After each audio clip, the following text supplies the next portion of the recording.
Okay guys, Joel here at Precision Rifle Network. I am at SHOT Show 2023. Of course, I am not Tyler. Tyler is in front of the camera. Here I am. And you guys know him from MK Machining. Yes, so as Joel mentioned, we do more than bullpups, but the bullpup is certainly our flagship product. It's been a labor of love for a long time. So here is the Tikka version for you. I have the linkage exposed so you can see how it works. Basically, we've worked extremely hard to have a good, crisp bullpup trigger. We've got a 2-stage on the Tikka. The Remington long action right here was new last year. Remington short action, of course, has been out for a little bit. We've continued to refine with each revision. We're around 4 pounds for the chassis, so we've shaved off quite a bit, about as much as we can. I'll show you the trigger here. It's nice and crisp, and then we'll also get some close-up as well. So there you see the 2-stage. And a lot of folks think that it would be impossible to work the bolt with it being a bullpup. It's certainly not made for rapid follow-up shots, but you also certainly can keep your head down.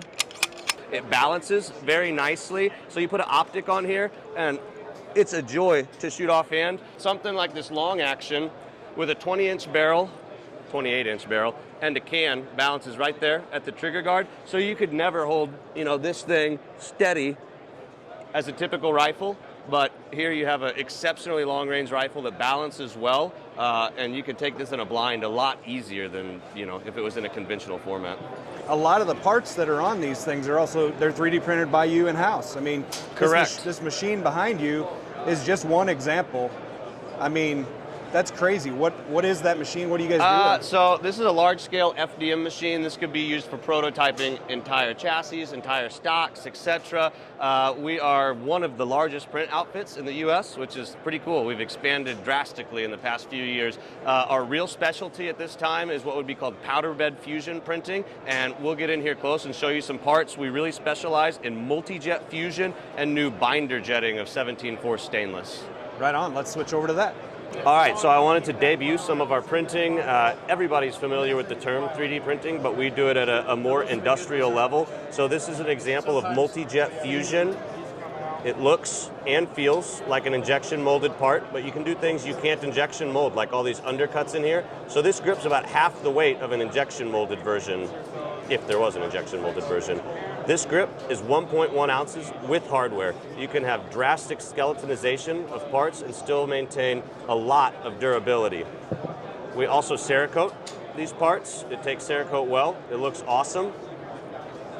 Here's an example of our 3D scanning capabilities. So this is a Glock frame. You'll see the rails are plastic here. That's because this was a scan, reverse engineered, then 3D printed. It feels great, as Joel mentioned, and this would be a totally functional part if you had metal rails. Yeah. Guys, I can't tell you just how good that feels. It's like super sticky. I wish all Glocks were like that. You can do integrated geometries with printing. So this is all one piece, or my favorite piece, which is not really planned here. This is all made in one. So this is a 2/3 scale LS block. You can see your rods are not bolted onto the crank, they're just printed in, and then you can see a various latticing that's capable for light weighting. On the metal side of things, this is your 17-4 finish right out of the printer. You can see this is a very complex geometry that you couldn't make any other way. This is with a light blasting. So here's a part that would take many ops to mill, and instead we can print it for a fraction of the price in a fraction of the time. Here's that same material with a nice shot peen, and you can see that's another geometry that you could not mill.